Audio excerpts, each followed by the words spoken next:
What's up, everybody? Welcome back to the channel. Thank you so much for joining us here on In-Depth Literature. Going to be doing something a little bit different this evening. Going to be walking some of you guys, hopefully all of you, through my editing process. We're going to be working with a little sample from one of the later chapters of the novel. And we're going to be talking about a lot of different things from the editing process with a little bit of writing, because those two processes, writing and editing, are pretty much interchangeable. They're a little bit different, right? But they're all kind of interchangeable, and we'll talk a little bit about some of my intentions for this particular section of dialogue, this particular scene, and we will sort of explore the different ways that you can hopefully get to your end goal of what it is you're trying to achieve through your writing. So it's been a while since I've actually used screen share to actually record with Zoom. But we're kind of in the sort of the tail end of this one page, and basically I assume most of you guys are going to be kind of reading along with some of it. I'll try to keep this video short, but basically, to make a long story short, this particular scene is sort of revolving around three young karate students that are sort of in the process of trying to test to get to the next level of their karate journey. They're testing for their red belts, and they are sort of struggling to foresee how it's all going to play out. All three of these individuals are aware that they will most likely achieve their goal, but in karate, the dojo is sort of run by somebody known as a sensei, and the sensei is the person that sort of initiates you into the next belt or the next system. He teaches you all the information, he or she. In my particular case, it was a man that taught us karate, and he had sort of a military background. So that's just sort of a loosely based interpretation for you guys to sort of understand what I'm trying to portray in this particular scene. This is a very competitive scene. This is a very tense scene. I want the words to flow quickly from one sentence to the next. There's a sense of urgency. Okay, so that's what we're trying to achieve with this particular scene. There's a sense of urgency, and we're going to kind of start somewhere here with, yes, Sensei, yes. Sean said through the harshness of worn lungs. Somehow Sean pulled through and finished. So basically, this character that's known as Sean was struggling during the testing process to get to his next belt. His cardio was pretty subpar. He was a little physically inadequate per se, but he had this tremendous will to succeed despite all the odds. And I don't want to give away the entire background of the novel that I'm writing, but I think you might perceive that the sensei is a little bit tough. So Sean, the character Sean here, is struggling to breathe. So we're going to try to come into this with a mindset of, like, not a battle scene perhaps, but I want the dialogue to flow fairly quickly and almost like sort of a battle. It's not really a battle, but it's sort of in the vein of something that would move quickly with tension, right? That was very good, gentlemen, except for Sean holding us up. But you all pulled through. We're going to change the character's name to his novel version, which is Cirrus announced. He gave a look of disappointment in Sean's direction. I'm actually changing the spelling of Sean here as well. He gave a look of disappointment in Sean's direction, shaking his head. Now we move on to the second part of the test. I will test your endurance in push-ups and leg raises, Cirrus said, followed by stretching. So that's a little bit awkward, the way that kind of falls in there. So how can we make this second part of Cirrus's statement flow a little bit better? And I would say, now there's a couple of different options here. You could end his dialogue with, I will test your endurance in push-ups and leg raises, Cirrus said. And then you could maybe explain that Cirrus took a pause, or Cirrus did this. But I don't really want to do that. What I really want to do is Now we move on to the second part of the test. Cirrus said. Okay, that's really the best way to get the dialogue flowing, is to give them a little brief stage time with their dialogue. Now we move on to the second part of this test, Cirrus said, and then you immediately start with the quotation marks to indicate that they're continuing speaking. Cirrus said, I will test your endurance in push-ups and leg raises. We're going to get rid of this second Cirrus said, and then we're just going to put a period here. I will test your endurance in push-ups and leg raises. Get rid of that exclamation or that quotation mark. So basically, this entire dialogue scene will flow a lot better as follows. Now we move on to the second part of the test, Cirrus said. Now he's had an entry scene, a little bit of dialogue. Everybody knows who's speaking. Cirrus is speaking. And then he continues, I will test your endurance in push-ups and leg raises, followed by stretching. So we have to tweak this last little section here, followed by stretching. I'm not sure how I'm going to extrapolate that exactly, but it seems to fall a little bit awkwardly. But the last part of it ends the quotation marks, and then it says, he twitched his mouth in a sideways motion, the lips closed and pursed, the nose moving with it. So that's just a little bit of extra information to sort of indicate the physical appearance of this sensei, this karate master, right?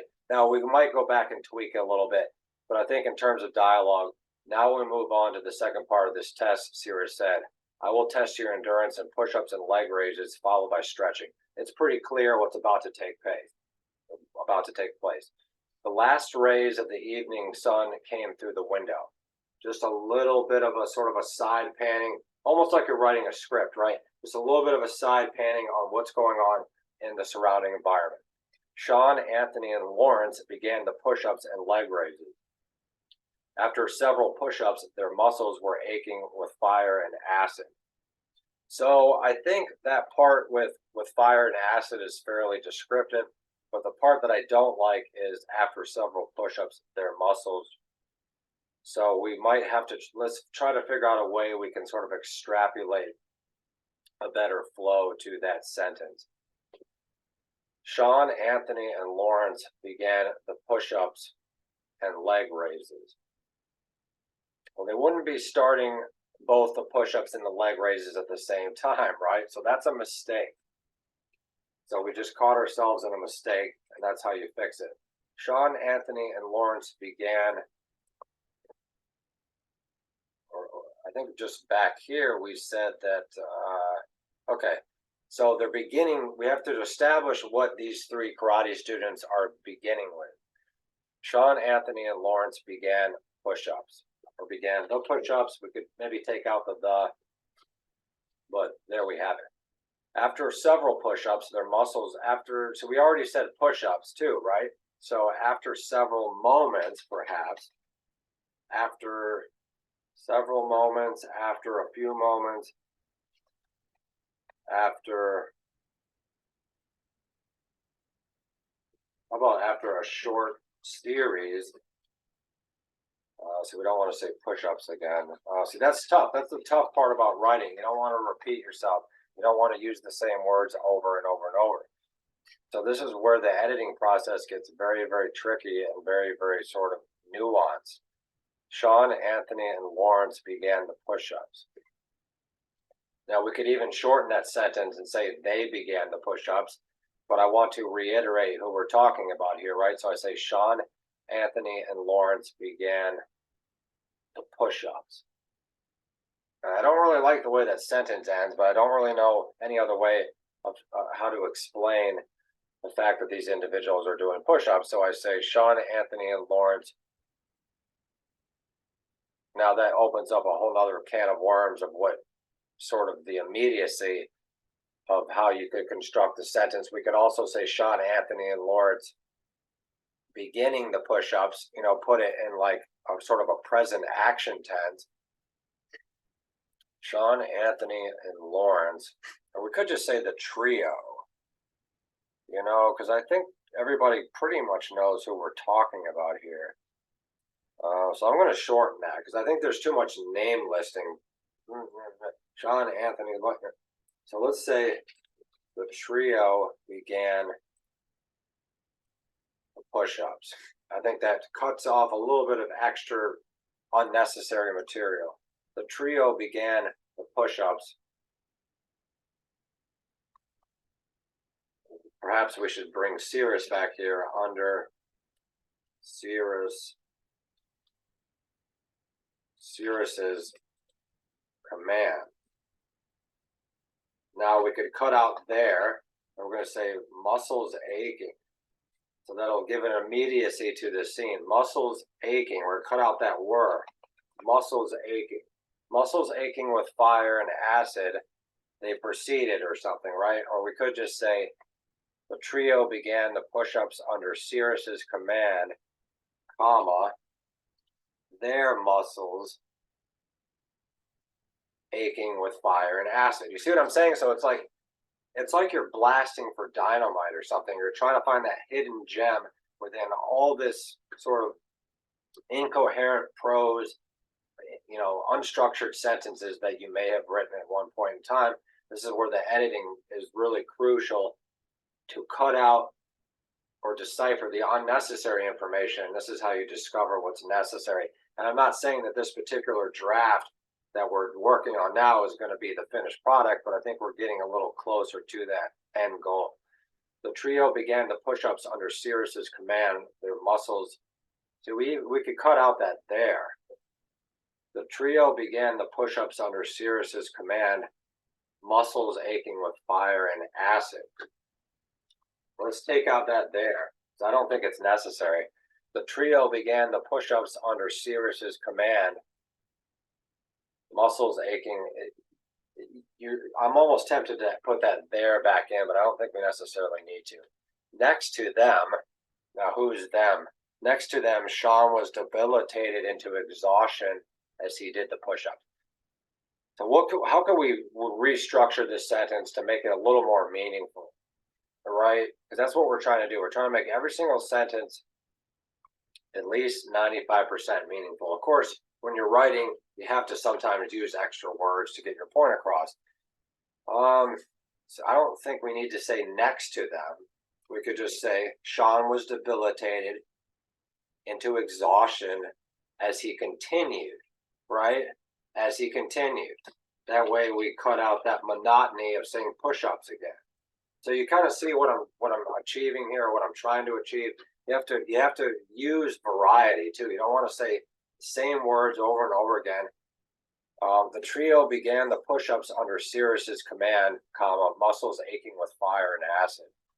Now, fire and we might have to sort of extrapolate those words. What do those words actually mean? Were they really aching with fire, or were they aching with exhaustion, perhaps, right? Sean was debilitated into exhaustion as he continued.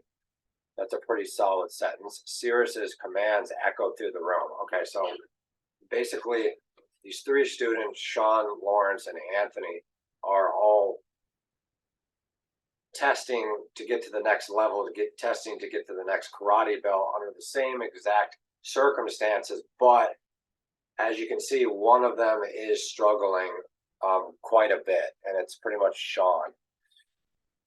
Come on, Sean. So I'm going to change the spelling of that because I like this spelling of Sean better. We're getting to the tail end of this page. Come on, Sean. We are almost there. He announced. We are almost there. Cirrus announced. That's something I will encourage writers to do, is to not always rely on he, she said, he, she did, because your reader might not always know who you're talking about. So every once in a while, you want to reiterate the title of the person that's commanding the dialogue or commanding the scene. I think most readers would assume that as the sensei, as the karate instructor, Cirrus, I'm forgetting how to spell Cirrus now. Cirrus. Been a long day. Cirrus. Okay. So most people would assume that the person conducting the karate test, the instructor, is the one that's sort of commanding the dialogue, right? So come on, Sean, we are almost there, Sirius announced. But it's important. If I just said, come on, Sean, we are almost there, he said, who is he? It could be Anthony, it could be Lawrence, it could be. So you always want to reiterate, even though sometimes it seems redundant, always tell your readers who's saying something within reason. You don't always have to say, you don't always have to respond. You don't always have to give ownership to a section of dialogue, like especially if somebody is in the midst of a really immediate conversation. Usually you can kind of fill in the blanks, right? But if it's sort of like dispersed or sort of sporadic, anytime somebody speaks, just let the reader know who is speaking. Sirius announced. Come on, Sean, we are almost there, Sirius announced. All that could be heard from Sean. We're going to change the spelling of that again. All that could be heard from Sean was ah ha ha ha ha, whatever that means. I don't really think that reads very well, as he struggled to push up his pudgy body. So this whole sentence is not written well. All that could be heard from Sean. That doesn't really quite work, does it? All that could be heard. What it really should be is, now when we say all that could be heard from Sean, there's a whole series of unnecessary words here. All that could be heard from Sean. Cut this. We're going to cut all that out. And we could just simply say something like Sean was struggling. I don't think that's a very descriptive word. That's where sort of the sources come in. Let's see if we can come up with a better word here in real time. This is just kind of what I do when we're trying to find something. Struggling thesaurus. Dude, it's not coming up. I don't know if it's because we're screen recording or what, but the internet is delayed. Struggling thesaurus. Okay. So I don't like any of these options, and sometimes a thesaurus is not even the answer. Sean was struggling. So we've sort of hit a wall here. We've hit a little hard piece of rock here. And this is what the hardest part about writing is. Sean was struggling. Okay. Or no, there's another option here too.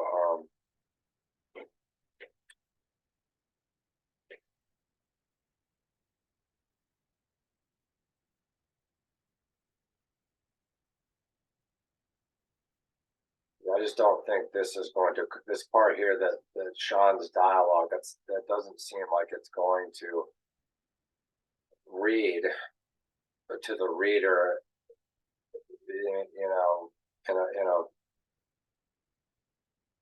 constructive manner that's going to indicate that he's really struggling. It's too open to interpretation of how you would pronounce that ha or that ha. So I'm trying to find a different way to explain this. And sometimes you have to jump to the next sentence that you wrote here. If this sentence is not working here, for example, forget about it for a second and cut to the next part. His resilience and determination should have gotten him a break, yet it only enraged Sirius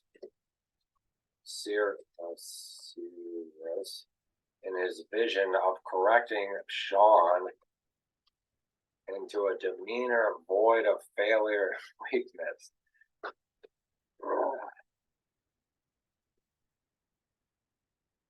See, sometimes you'll write things like this that are so overwritten, and you have to, if you sit with them for a little bit, you'll figure out a way to sort of blast through them and make them a little more, give them a little more flow, cut out some of the extra baggage around it. And sometimes you end up cutting out the whole scene, which is what we might do here. Not the whole scene, but this whole section. Sean was struggling. So, well, we already kind of know Sean is struggling, right? But we don't really know that he's struggling necessarily on his own. Sean was struggling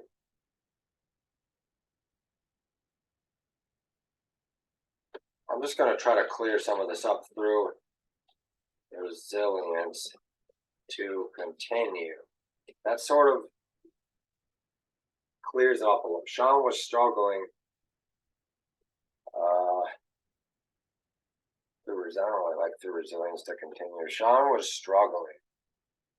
Oh man, this is a tough section here. We've hit a little bit of a hard spot here. Sean was struggling through resilience to continue. And we always hear we saying unnecessarily as he struggled. Sean struggled through the test. Try something like that. Just see how it comes out. Sean struggled through the test. Sean continued to struggle. You know what I mean? Sean continued to struggle. Okay, that's basically all I wanted to say. But it took several times to get to that. Sean continued to struggle. That seems to read pretty well. Cut this out. Now, I don't know what this is supposed to say or what. I don't think it really says anything. Sean continued to struggle.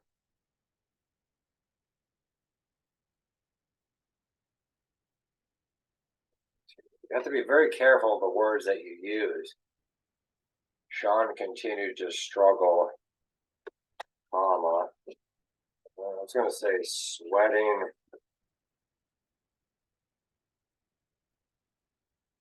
drastically. No.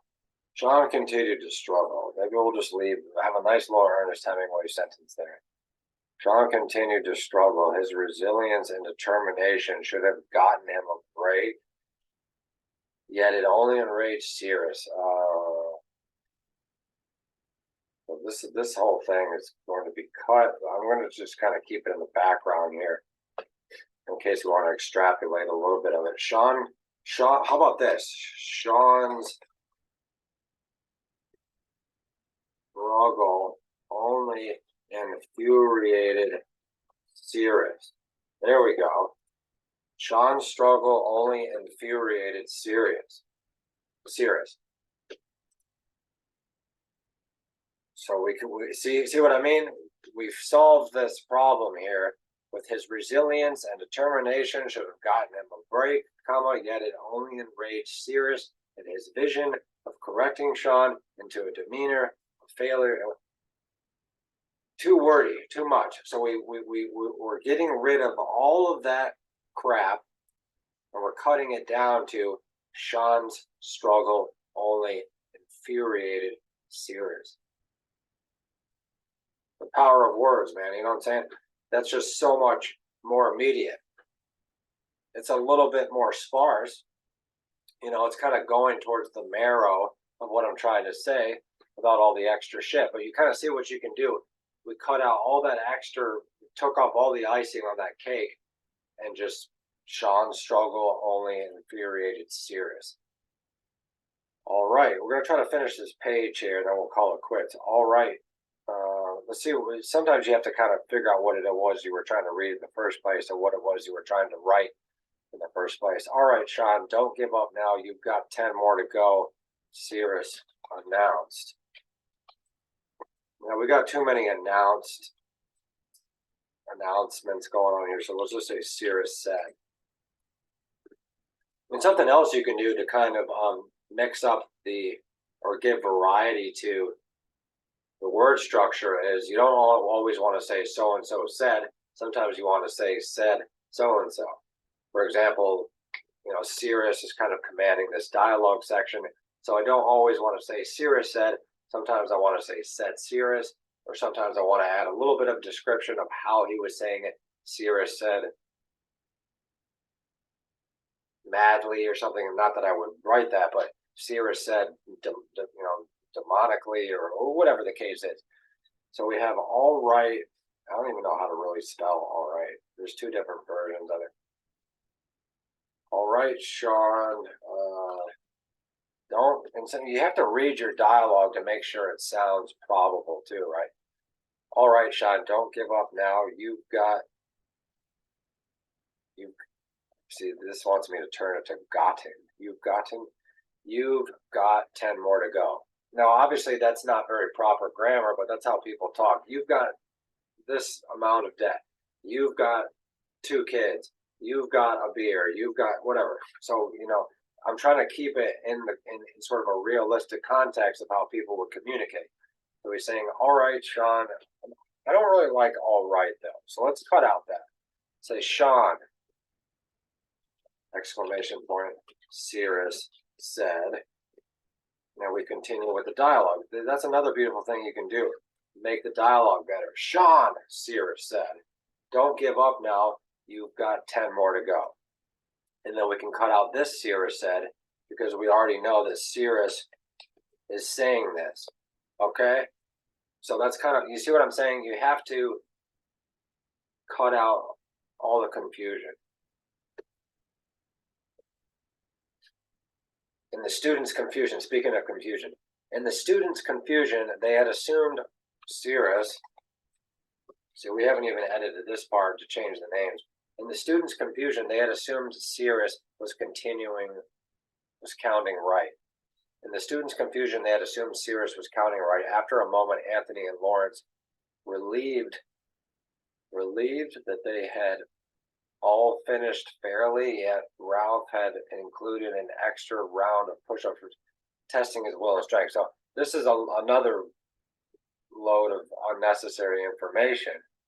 So how do we extrapolate what's interesting about it and what could be interesting and what could be meaningful and to restructure it, just like we did with this whole section up here. In the students' confusion, they had assumed Cirrus was counting right. Okay, so basically what I'm trying to say is that the karate instructor was a little bit sadistic, and he was adding extra exercises on for this one particular student that was suffering, Sean. But we don't need to say it like this. In the students' confusion, they had assumed Cirrus was counting. After a moment, Anthony and Lawrence, relieved that they had all finished fairly. I don't know what I was trying to. That's why you have to edit. Yet Cirrus had included an extra round of, so we could, there's so many different ways we could cut out all this. In confusion, for example, in confusion, cut out students. In confusion, Anthony and Lawrence realized Cirrus was tormenting Sean, right? You know what I'm saying? In confusion, Anthony and Lawrence realized Cirrus was tormenting Sean, comma, by, let's see, I don't think we should extend that. In confusion, we could just take out in confusion. We don't even need that. Anthony and Lawrence realized Cirrus was tormenting Sean. He had given him extra. I think we kind of lost the plot of what was going on here. Are they doing push-ups? Are they doing leg raises? I will test your endurance in push-ups and leg raises, followed by stretching. He twitches. The last rays of the evening sun came through the window. The trio began the push-ups under Cirrus's command, muscles aching with fire and acid. I want to change some of that. Sean was debilitated into exhaustion as he continued. Cirrus's command. Okay, so there needs to be some indication of what exercise these students are doing. You know, because we mentioned it here, the trio began the push-ups under Cirrus's command. Anthony tormenting Sean. Well, this might be a good opportunity. Anthony and Lawrence realized Cirrus was tormenting Sean with extra push-ups, perhaps. That could work. just reiterate to the reader that these people are doing push-ups. Now we don't have to explain all this extra bullshit here. Anthony and Lawrence realized Sirius was tormenting Sean with extra push-ups. 10 more push-ups. Let's see, I don't want to say push-ups again. We'll say 10 more. 10 more now on the count of 3. Sirius impose. Sirius impose. That's a cool word, Sirius impose, but I don't know if we should. You don't want to start, throwing extra words out there like imposed or assumed or stated. It's always best in most case scenarios just to say said, he or she said somebody. But occasionally you can use a descriptive word instead of said. I think that it's important because we have a lot of saids here. We got Sean, Sirius said. We got Sirius said, so I think it's okay right here. Anthony and Lawrence realized 10 more on the count of 3, Sirius said. Now I might restructure this sentence. 10 more on the count of 3. 10 more. 10 more. On the count of 3, that sounds cheesy. 10 more. Sirius imposed, or Sirius. I don't think we need it, said Sirius. 10 more, said Sirius. Sean struggled to get past the first 5, collapsing in manic weakness on the what? On the fifth. On the 5th, collapsing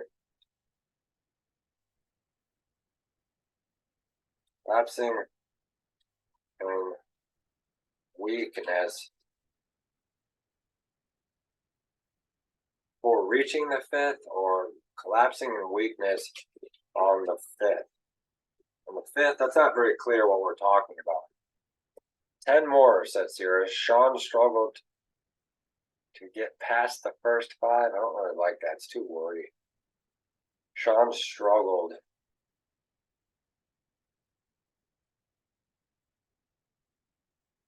to reach 5 push-ups, collapsing on the 5th. That's a little better. We got some extra stuff in there. Collapsing on the. Why is that not coming out right? 5th. I don't even know how to spell 5th. Is that how you spell it? 5th? I thought it was 5th. Yes, it's 5th. 10 more, said Sirius. Sean struggled to reach 5 push-ups, collapsing on the 5th. So that's much more like dramatic, and it's like much more.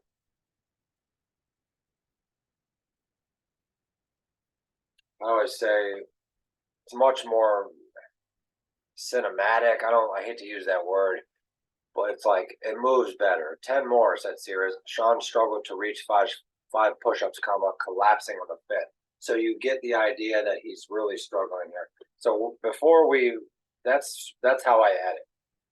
Save this or forget. We could just do save as, or just do save. So I hope you guys did enjoy this video. A little bit different, a little bit of a little bit long-winded, but this is how to really be the best self-editor that you can possibly be. And you can only do so well as a self-editor. Eventually, you should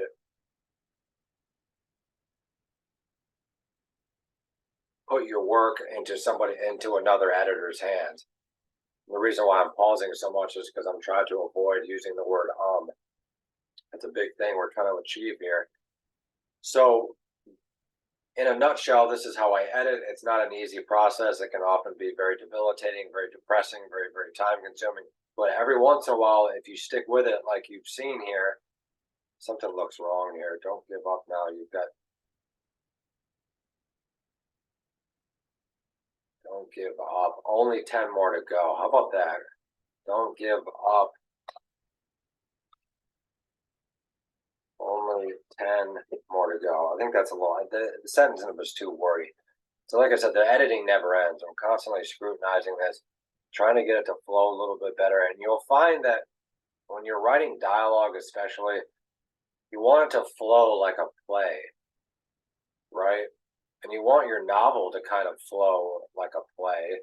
And I'm noticing some other mistakes here, but you want it to have the immediacy of like a Shakespeare play or something. Just point A to point B. There's really no extra. Of course, they have a lot of emotional soliloquies and monologues and stuff, right?